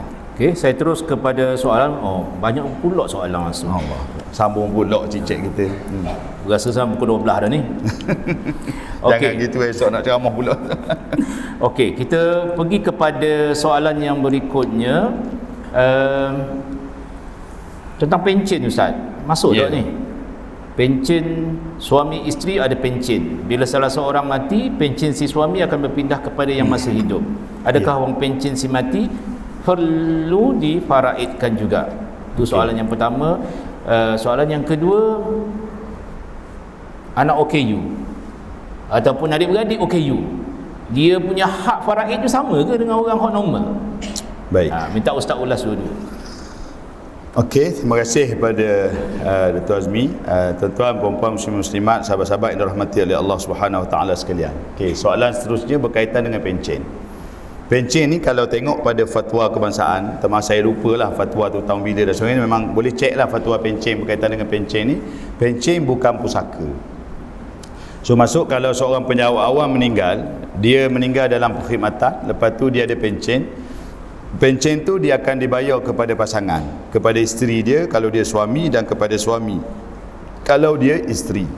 Cuma saya tengok cabaran dalam isu pencen ni kalau orang poligami, kadang dapat ke seorang je. Sebab dia tak declare dan dia tak cerita. Jadi wallahualam, tuan-tuan nak sebutnya pencen bukan pusaka. Jadi kalaulah meninggal suami, pencen dapat ke isteri, itu hak isteri. Jadi anak-anak pula jangan dakwa, oh mak makan haram, tak bagi pusaka, duit pencen ayah tak bagi. Saya pernah tuan-tuan ditanya soalan gitu kan. So bukan atas mak lah kan, dan kita faham tuan-tuan, mak ni kalau betul-betul dia hubungan dengan anak dengan mak comel dan sebagainya, dia akan berkongsi benda tu. Ayah pun macam tu juga kan, kecuali pencen ni kalau anak bawah 21, dia ada bahagian dia kan. Bawah 21 tahun dia ada bahagian dia sendiri. Jadi pasangan dan juga anak bawah 21, bila dah cukup umur tak ada ataupun anak ni OKU, dia akan dapat sampai seumur hidup dia untuk pencen tadi. Itu ketetapan oleh pihak kerajaan, majikan menentukan tu.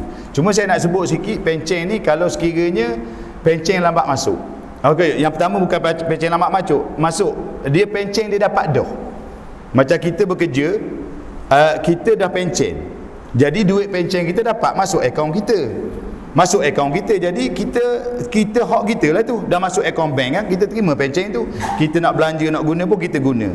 Dah terkumpul 3-4 tahun ke 10 tahun ke duit pencen tu, kita mati kan. Hak tu bukan kita tak boleh kata duit tu duit pencen dalam kategori tadi. Sebab ada orang kata, ustaz duit ni bukan pusaka sebab ustaz sebut duit pencen bukan pusaka. Tu salah tuan-tuan. Pencen hak masuk dah, dia hak kita dah. Jadi hak kita mati pusaka lah. Hak saya masukkan pencen bukan pusaka ni, kita mati dalam keadaan pencen tak dapat lagi.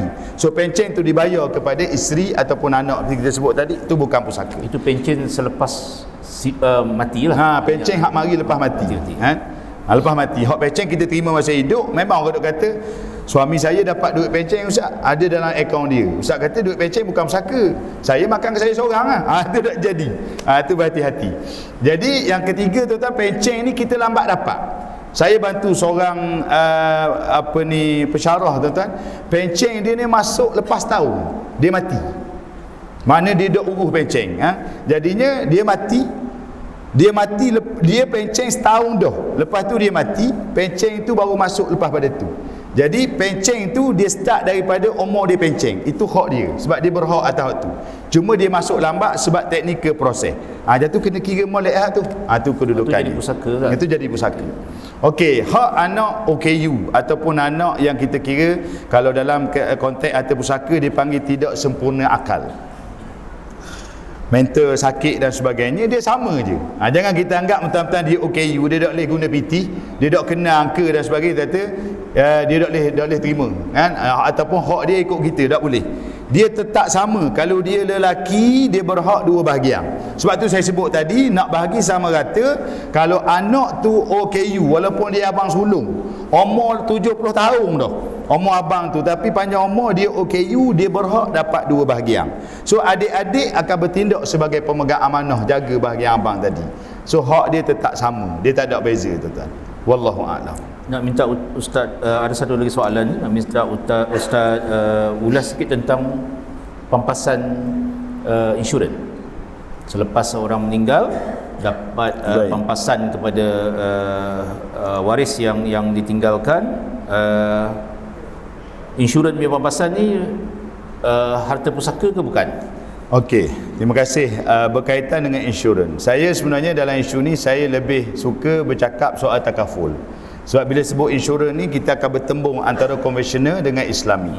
So kita betul balik, kalau insurans ni konvensional, kita elakkan. Sebab harta konvensional ni harta yang tak patuh syariah, kan? Jadi ada isu di situ pula. Kalau tengok pada fatwa, harta yang tak patuh syariah ni kena kembalikan ke Baitul Mal, kena bersihkan, kan? Yang halal ialah pokok saja. Itu kalau konvensional. Okey, jadi yang kita nak fokus soalan tadi, kita betulkan balik takaful. Okey, saya jawab dalam konteks amalan ataupun yang diterima pakai undang-undang hari ini mengikut akta yang ada. Saya jawab macam tu, tuan-tuan. Okey, walaupun mungkin ada pandangan-pandangan yang berbeza lah. Cuma dalam industri takaful ni, dia banyak sangat status-status dia. Saya pun tak erti juga nak cerita. Kadang-kadang peserta orang dilindungi, gini-gini sebagainya lah.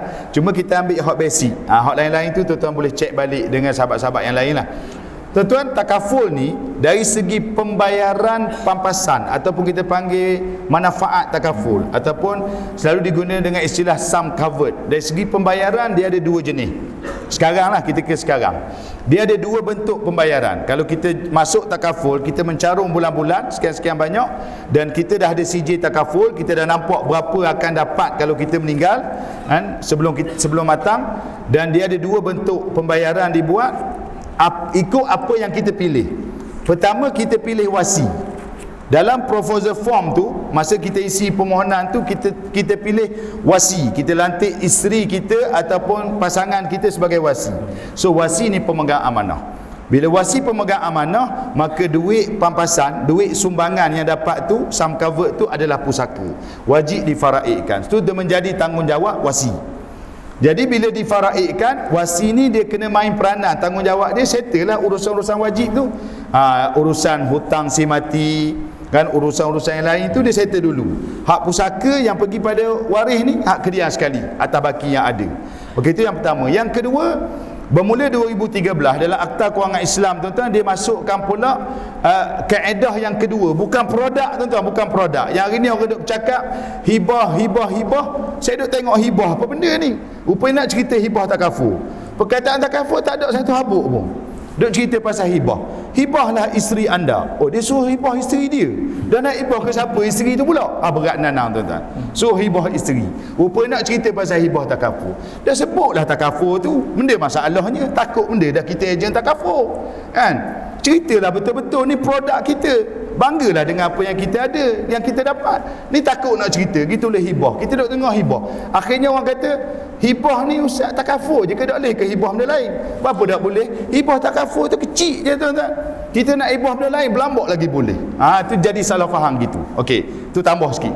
Jadi bila dia hibah kepada isteri, masa isi borang tu hibah, itu jadi milik isteri. Kalau dia hibah ke anak, itu jadi milik anak. Jadi milik isteri, hak dia lah. Kan, bila mati isi kata hibah ni hak dia. Dia tak mau bayar hutang. Nasib lah. Dan sebab jadi hak dia, tak wajib lah dia bayar hutang. Kalau dia sayang, dia rasa nak bayar, dia bayar. Itu kaedah. Jadi biar kita tahu, tuan-tuan, keperluan kita. Tapi dari segi sumbangan manfaat tadi, dalam dua keadaan itu. Mungkin ada penjelasan-penjelasan yang lain yang melibatkan bila mati dia pergi ke mana-ke mana tu. Itu panjanglah cerita. Yang tu kita pun kena rujuk kepada orang yang mahir dalam industri. Dia terang dulu, orang dilindungi, peserta dan sebagainya. Kita pun tak apa jelas. Lepas dah dapat kefahaman tu, baru kita boleh cerita balik. Wallahu a'lam. Okay, terima kasih Ustaz. Ada lagi ke? Banyak lagi ni. Banyak lagi. Sebab jawab mula Dr. Zul kata selagi jamaah tak puas hati, ustaz tak boleh balik lagi. Okey, insyaAllah saya cuba rangkumkan beberapa soalan sebab kesian ke ustaz. Besok ustaz sehari yang buluk. Sudah kerja dah, esok ceramah tak jadi dah, ceramah suara hilang. Dung air putih esok. Okey, saya cuba rangkumkan beberapa soalan. Antaranya okey, ni soalan tak kira lah, rasanya macam agak popular juga. Orang yang tumpang nama, Ustaz, buat bisnes tumpang nama. Allah. Contohnya suami dia mungkin pegawai kerajaan ke apa, dia tumpang nama sebab dia orang pegawai kerajaan ni dia tak boleh bisnes. Bila dia nak buat bisnes, dia tumpang nama isteri. Tiba-tiba dalam bisnes punya apa tu, bisnes punya SSM ke apa ke, tak ada nama dia. Yang ada adalah nama isteri sebab pegawai kerajaan mungkin tak boleh berniaga. So apa yang berlaku kepada harta ataupun perniagaan dia tu bila si suami tadi meninggal? Apa yang berlaku status perniagaan dia? Baik. Hal ni banyak sangat tuan-tuan. Saya pun dalam proses ada bantu satu kes bagi khidmat nasihat. Setakat ni macam tak temu lagi jalan dia. Masih gelak gambar lagi. Antaranya macam yang doktor sebut tadilah, tumpang nama. Dia orang bisnes ni, dia macam-macam style dia. Bila dia bisnes banyak sangat, antara trik ataupun kaedah dia nak lari daripada bayar hasil. Jadi dia main tumpang lah. Dia kalau buh nama dia belaka, parak dia kena. Jadi dia main ejah, dia tumpang. Dia buh tumpang nama isteri. Tapi nak tumpang nama ni pun, isteri pun kena terlibat untuk tanda tangan dan sebagainya terima. Kan? Tumpang ataupun tumpang harta lah. Ayah beli kereta, tumpang nama anak dan sebagainya. So kalau balik kepada kaedah tumpang ni sebenarnya, memang dari segi hakikat hukumnya, harta tu milik dia lah. Milik dia. Cuma duduk atas nama orang lain. Masalah tuan-tuan, dia gini, kita boleh kata, kita boleh pertahankan harta tu milik kita, tapi mampu ke kita nak dapat balik harta tu kalau pihak satu lagi tak setuju? Contohnya ayah, dia letaklah bisnes dia ke tanah dia apa semua atas nama seorang anak contohnya, nama anak, sebab nak lari daripada tadilah. Kemudian ayah mati. Bila ayah mati, anak-anak lain ni tuntut. Dia tuntut dengan abang tadi. Ataupun ada suami, dia bubuh nama mak baru. Ni nyakit juga tuan-tuan. Dia bubuh nama isteri baru. Dia ada anak-anak ni daripada mak dulu. Jadi bubuh nama isteri baru. Ataupun ada suami dia nikah dua. Mentang-mentang hak bini kedua ni cerdik sikit, bijak nega, dia bubuh nama hak bini kedua. Bini pertama orang kampung. Jadi tak cara mana? Bubuh hak nombor dua, tumpang. Bila dia mati, anak-anak nak tuntut, kena pula hak nombor dua ni kata nama aku belah Kedah. Tak jadi nak hak kita belah Kedah. Ni jadi masalah tuan-tuan. Sebenarnya kita hasrat asal tumpang, tapi kita buat tu dalam keadaan kita tak berhati-hati. Jadi kaedahnya tuan-tuan, kalau boleh jangan buat kaedah kalau boleh elakkan, sebab dia boleh mendatangkan masalah besar. Tapi kalau nak buat juga, biar kita kemah dari sudut dokumentasi. Kalau berlaku apa-apa, napak dia punya bukti tu. Ni dak. Dan ni ayah pun nama abang ni ada tak pengesahan pengakuan benda-benda? Tak ada. Dah buat apa tak ada pengakuan? Dah kita tak ada percaya ke abang kita. Contoh gitu kan. Saya selalu sebut, memang kita percaya ke abang kita, tapi abang kita mati, dia harta atas nama dia tu akan pergi ke isteri dengan anak-anak dia. Kita percaya abang kita baik dengan dia, tapi dengan isteri anak-anak dia tu belum tentu, dia akan ada cabaran lain. So bukan nak provokasi tuan-tuan, tapi biar kita faham. So apa salahnya kita buat satu persediaan yang lengkap. Tu tuan-tuan kena rujuk lah kalau letak tumpang nama ni, apa persediaan nak dibuat kan. Dari segi dokumentasi, perlu buat akuan sumpah ke dan sebagainya. Pada saya basic akuan sumpah je. Setidaknya kalau ada bantahan, ada ruang untuk kita fight bawa benda tu. Tapi kalau tak ada dokumentasi, dah buat cetong tuan-tuan. Macam pengalaman saya, ada satu kes di Kuala Lumpur. Ayah dia beli rumah. Masa tu rumah tu murah harga, tak sampai 100,000. Rumah lelong. Dia beli. Cumanya bubuh nama anak. Sebab adalah masalah teknikal loan dan sebagainya, tak nama anak, tumpang nama anak Ayah bayar. Potong gaji anak pun ayah bayar. Takdirnya anak tu mati. Ayah ni mari jumpa saya. Saya tanya dia, Pocik buat nama anak tu, Pocik berikan anak dak, hak Pocik Pocik tumpang je. Sekarang bila anak tu mati, rumah tu harga dekat 500,000 tuan-tuan. Ada isteri, ada anak-anak. Saya tanya Pocik tu, ada tak Pocik buat satu perakuan apa-apa daripada anak tu sendiri mengesahkan bahawa rumah tu bukan hak dia? Tak ada ustaz, kita percayakan anak kita. Ayat tu lah tuan-tuan. Jadi berhati-hati. Kalau boleh jangan buat. Tapi kalau perlu juga, tak ada arah juga, dah nakkan harta tu, pandai-pandailah tuan-tuan, buatlah satu pengesahan yang terbaik. Saya nak mencelah sikit ustaz. Sila. Berkaitan dengan tadi tu, pakai nama apa semua tu, kita nak cuba kaitkan pula, ada setengah orang dia beli hartanah letak dua nama. Okey. Kongsi loan, kan? Kongsi loan tu macam mana pula Ustaz? Ya. Baik. Ni lain pula. Ni banyak ramai penjawat awam buat gini. Ataupun selalu penjawat awam lah. Dia bekerja, dua-dua bekerja suami isteri. Saya berbengkel dengan cikgu-cikgu, para ustaz-ustazah kita, kan, bincang pasal faraid ni. Ini antara persoalan yang selalu ditanya. Kadang-kadang ada kefahaman kata benda, ustaz, rumah dua nama, suami saya mati, kira rumah tu hak saya sebab nama saya ada dalam tu. Dia bakal buat gitu. Suami saya meninggal, hak saya, nama saya ada. Kalau saya meninggal, hak suami saya sebab nama dia ada dalam tu. Dok gitu tuan-tuan. Kena faham proses prosedur. Itu hak masing-masing. Kalau joint loan, maknanya milik bersama, isteri separuh, suami separuh. Kalau ditakdirkan berpisah, ni belum cerita mati lagi ni. Kalau ditakdirkan berpisah, so macam mana nak tackle tuan-tuan? Nampak tak? Dia punya cabaran, dia nak tackle rumah tu. Banyak berlaku tuan-tuan. Nak tackle tu, suami isteri ni berpisah. Yang suami pula nikah lain, yang isteri tu pula nikah lain. Dan rumah tadi siapa duduk? Kalau isteri duduk, suami baru pula mari duduk situ. Yang suami tadi, Allah, rumah aku ada separuh, dia bawa tok lelaki dia masuk situ. Itu kalau isteri tu bawa. Kalau suami duduk, dia bawa pula isteri. Jadi tuan-tuan, jadi ke masalah. Itu pertama. Yang kedua, kalau meninggal, itu pusaka masing-masing. Suami meninggal, separuh atas nama dia tu pusaka dia. So situ faraid untuk waris-waris dia. Ada bahagian ayah mak dia, bahagian anak-anak, bahagian isteri pun ada. Begitu juga sebaliknya. Jadi tuan-tuan, cabaran ada di situ. Sebab tu kalau kita mampu tuan-tuan, tak payah join loan lah, kan? Letaklah rumah tu milik kita sendiri, nama kita, loan kita.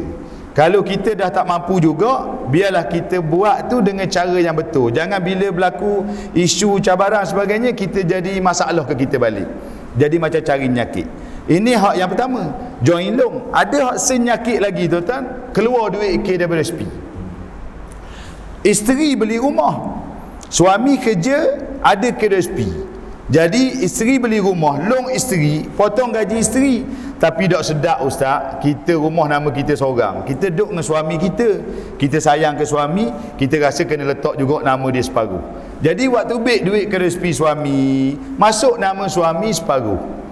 Tapi dia bayar bulan-bulan, nama suami ada. Lepas tu duk dengar kuliah ceramah kita, dia mari pening dah. Dia mari pening, kan? Ada setengah tu dah salah ke kita pula. Ustaz ni cerita gini pening kita. Salah ke kita pula dah. Kita cerita benda betul. Kan nak suruh sesat molek. Mari ustaz dah guana ustaz. Kalau kita cerai dengan tok lelaki kita guana ustaz. Rumah ni kita bayar, loan kita. Nama dia ada separuh. Ada jangan cari nyakit pasal benda. Jangan buat tuan-tuan. Benda tu biar nak buat, biar faham betul-betul. Ramai orang mari tanya minta pandangan saya. Saya kata tak payah.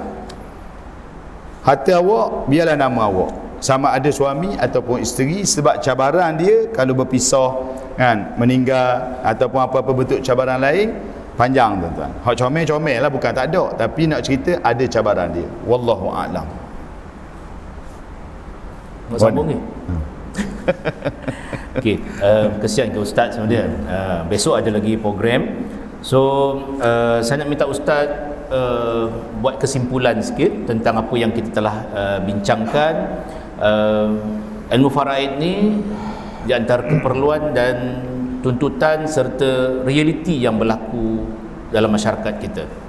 Silakan ustaz.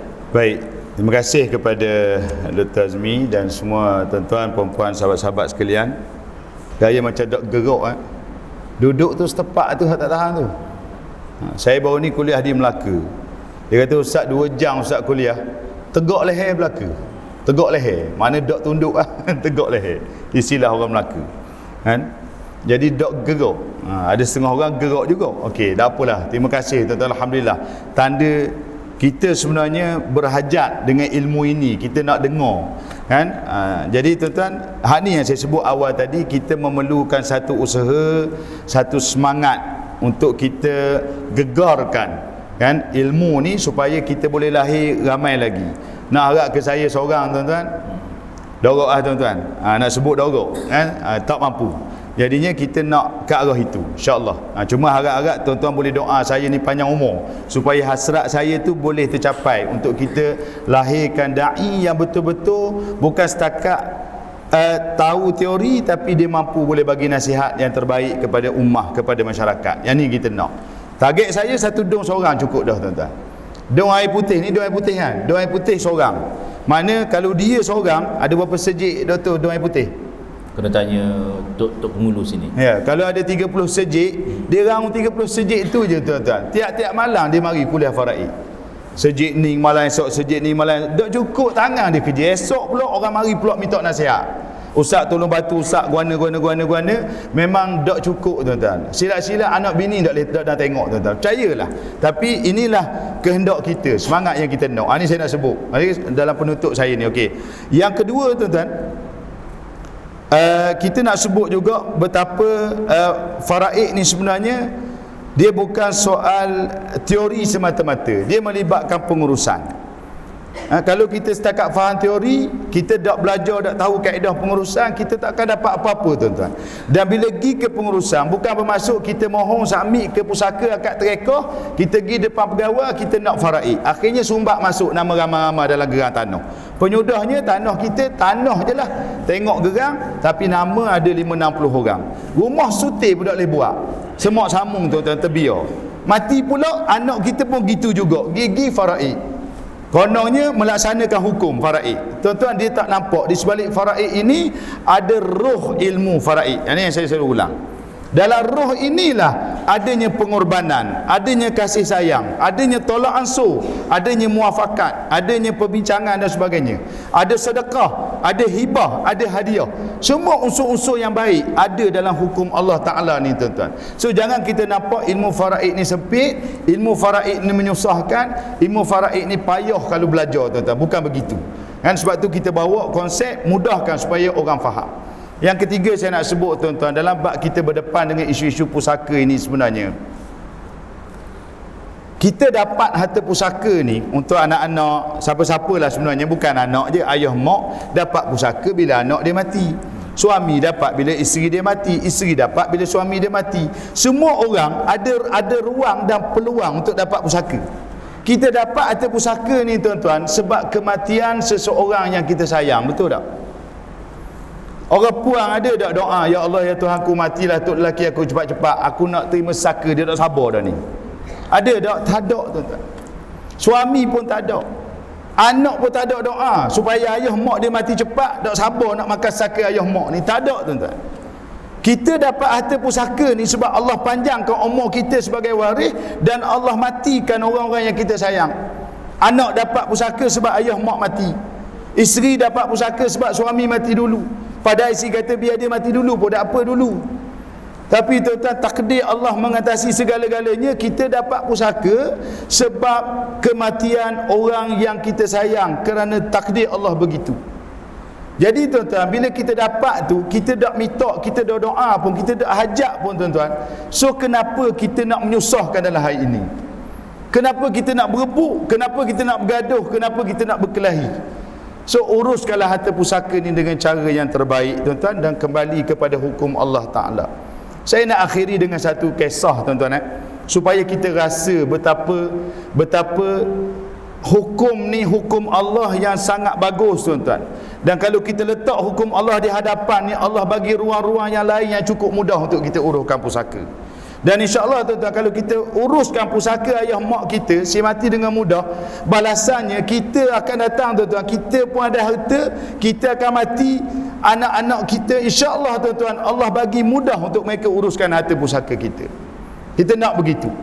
Dalam satu kisah tuan-tuan, saya bantu seorang sahabat, ayah dia meninggal. Saya suka cerita kisah ni supaya kita rasa dekat bahawa hukum Allah ni kita letak di hadapan. Jangan kerana nafsu, jangan kerana sentimen, perasaan dan sebagainya. Kita nak, kalau boleh biar aku boleh lah, tak mahu orang lain boleh.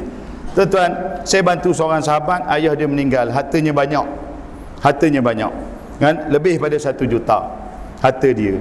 Peringkat awal dia datang jumpa saya, dia kata, Ustaz, saya nak minta Ustaz bantu pusaka ayah saya, ada tanah, ada rumah, ada duit. Dan ayah saya ni ada isteri mak saya ni dan kami anak-anak lelaki perempuan. Cuma ayah saya ni dia ada ayah lagi. Ada cerita, dia ada ayah lagi. Ayah dia duduk di kampung sekian. Cuma boleh dah Ustaz nak tanya, untuk ayah dia tu, ayah kepada arwah Tok Ki lah, kalau tuan kita panggil Tok Ki kami tu, kami nak bagi satu jumlah duit je ke dia. Cucu ni khabar gitu. Kami nak bagi satu jumlah duit je ke dia, dia dapat pitih gitu je. Saya kata tak boleh. Sebab apa? Ini hukum Allah. Ayah mati meninggalkan pusaka, kita kena tengok berapa jumlah pusaka dia, dan dia masih ada ayah. Ayah berhak 1/6. Kalau harta ayah 600,000, ayah berhak 1/6, 100,000 nilai. Walaupun mungkin duit tak boleh capai sampai tahap tu, tapi campur rumah, tanah, kenderaan dan sebagainya, 100,000 bahagian ayah dia. So tak boleh kita nak letak kita pergi bayar 30,000 ke dia. Contohnya biar dia senyap gitu lah, sebab dapat pitih. Tutup kih contoh. Tak boleh, walaupun mungkin ada orang buat tuan-tuan. Saya kata tak boleh. Habis nak buat macam mana Ustaz? Jom kita pergi jumpa Tok Ki. Saya ajak tuan-tuan, kita pergi jumpa. Kan? Saya pergi tuan-tuan, ikut sekali anak-anak bersama kita pergi jumpa. Di kampung tu kita pergi jumpa. Berdepan dalam satu halakah tuan-tuan, Tok Ki ada, anak-anak Tok Ki pun ada sekali, saya ada, mak dia orang ada, isteri dan anak-anak ada sekali. Saya cerita kepada Tok Ki ni, saya kata Tok Ki, arwah anak Tok Ki meninggal, ada harta sekian, saya cerita. Dalam hal ni tuan-tuan jangan susuk. Tak boleh sembunyi tuan-tuan, sebab ni hukum. Ada orang dia nak sembunyi. Saya kata, Tok Ki, harta arwah sekian, nilai sekian, bahagian Tok Ki sekian. Saya bagi tahu. Kalau Tok Ki nak, wajib kepada anak-anak arwah dan isteri arwah bagi. Dia dengar tuan-tuan, walaupun dia dah agak tua tuan-tuan, nak bergerak tak boleh kan, dia dah agak payah nak bergerak, tapi alhamdulillah tengah masih dengar, dia boleh bercakap. Dia jawab pada saya tuan-tuan, dia kata apa, berapa bahagian saya sekalipun, banyak mana bahagian saya sekalipun, saya tak ambuh. Dia kata, saya tak ambuh, berilah ke isteri, berilah ke cucu-cucu. Yang saya nak, bawa saya tengok kubur arwah anak saya. Itu cerita ayah. Saya ulang tuan-tuan, saya ulang. Sebab saya tak nak orang tua ni tak faham. Ulang tuan-tuan, supaya benda ni tegas. Ini hukum. Saya kata Tok Ki dengar betul-betul. Ini hukum, faraid hukum Allah. Kalau Tok Ki nak bahagian dia sekian-sekian, saya tambah lagi, Tok Ki boleh buat benda, nak beli rumah baru boleh, sebab banyak. Nak beri ke isteri boleh, nak beri ke anak-anak boleh. Tak boleh Ustaz, bawa saya tengok kubur arwah anak saya. Itu kata ayah kepada si mati. Sebab dia orang ada isu masa hidup, adalah hubungan tu jauh sikit dan sebagainya. Saya beritahu kepada waris-waris, saya kata inilah hikmahnya. Kita letak hukum Allah di hadapan, Allah bagi ganjaran yang lagi besar. Wallahu alam. Setakat itulah mampu saya cerita pada malam ni. Mudah-mudahan tuan-tuan, habis harap, mudah-mudahan pertemuan kita pada malam ni, cicet, untuk program kita pada malam ni, kita dapat merasai tuan-tuan betapa pentingnya kita memahami hukum faraid ni dengan cara yang sebenar. Dan di luar sana sebenarnya ramai lagi orang tak faham. Tak kira lah peringkat mana pun, peringkat tinggi, peringkat atas, peringkat bawah, peringkat hak yang memimpin sebagainya dan sebagainya tuan-tuan, ramai lagi yang masih menganggap faraid ini, pusaka ini isu peribadi. Saya nak ulang balik biar semua orang dengar, ini isu ummah, ini isu negara, ini isu besar, ini isu rakyat makan haram. Ini kita kena ingat. So sebagai ketua, sebagai pemimpin, kita tak boleh reda kalau orang dalam kampung, dalam masyarakat kita berlaku kematian, anak-anak makan haram. Kita jangan reda, kita kena ikhtiar, bantu selesaikan mengikut hukum Allah Subhanahu wa taala. Sekadar itulah tuan-tuan, minta maaf, minta ampun kalau ada sebuah kekurangan. Terima kasih kepada semua, terima kasih kepada penganjur, terima kasih kepada sahabat DIU, terima kasih kepada tuan-tuan yang dapat bersama dengan live kita pada malam ni. Support kami tuan-tuan, insya-Allah di Terengganu dan seluruh negara, insya-Allah kita cubalah gerakkan ilmu ni, gegarkan supaya semua orang faham faraid dan semua orang tahu macam mana cara nak mengurus harta pusaka. Insya-Allah ada penyelesaiannya. Aqulu qouli hadza, astaghfirullahal azim li wa lakum. Wassalamualaikum warahmatullahi wabarakatuh. Assalamualaikum. Alhamdulillah, tuan-tuan, puan-puan, kita berada di penghujung program dan saya mengucapkan jazakumullah khairan jazak kepada pihak pengurusan masjid, terutamanya pengurusi Dr. Wan Zul Khalid, di atas ruang dan peluang yang diberikan kepada Dakwah Unlimited untuk bersama-sama menganjurkan program Cik-Chat ataupun bicara santai ini. Dan kita harapkan biarpun santai tapi matlamat kita sampai, matlamat kita untuk memberikan ilmu kepada tuan-tuan, sekurang-kurangnya kesedaran betapa pentingnya ilmu faraid ini kita amalkan di dalam kehidupan kita. Kita harapkan insya-Allah lepas daripada ini kita akan cuba untuk memperdalamkan ilmu ini sekurang-kurangnya, ya. Kerajaan Negeri Terengganu telah pun mengorak langkah mengadakan program satu DUN setiap mana program faraid ni di setiap DUN. Jadi kita mengharapkan insya-Allah akan lahirlah barisan pelapis untuk ustaz mendokongi ilmu faraid ini. Untuk akhirnya pengumuman daripada Dakwah Unlimited, kita sediakan tabung Dakwah Unlimited di bahagian belakang untuk tuan-tuan menyumbang sedikit berkenaan dengan sebab Dakwah Unlimited ini bukan sekadar menyediakan kuliah-kuliah serta program-program bersama dengan asatizah kita, tetapi mereka juga menguruskan pesakit-pesakit kronik, menyediakan susu bagi mereka yang tidak mampu untuk makan secara yang biasa, pesakit-pesakit kanser. Mereka juga memberikan sumbangan oksigen konsentrator dan juga katil-katil pesakit termasuk pampers. Jadi marilah kita sama-sama menyumbangkan sedikit sebanyak kepada gerak kerja NGO ini. Semoga dengan itu insya-Allah akan banyak lagi kebajikan yang akan mampu untuk mereka laksanakan. Saya sekali lagi mengucapkan saya sekali lagi mengucapkan jazakumullah khairan jazak kepada semua yang terlibat. Sebagai akhirnya, buku yang ditulis sendiri oleh Ustaz Hushairi tentang panduan ringkas ilmu faraid dan pengurusan harta pusaka boleh dapatkan nanti selepas daripada kita solat fardu isyak. Ini merupakan panduan yang insya-Allah akan dapat sekurang-kurangnya membantu kita memahami lebih tepat tentang ilmu faraid. Dan kita juga ingin mengharapkan bahawa ianya bukan sekadar di masjid ini sahaja. Kita sambung ilmu kita di mana-mana juga kita dapat ilmu itu, dan dengan siapa sahaja yang kita perolehi. Jadi marilah kita sama-sama sekali lagi dengan ikhlasnya menutup program ini sehingga kita bertemu pada masa-masa yang akan datang insya-Allah.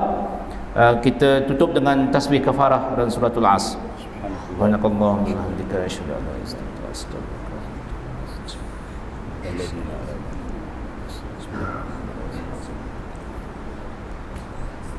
Aqulu qawli hadza wa astaghfirullah wa li wa lakum. Wassalamu alaikum warahmatullahi wabarakatuh.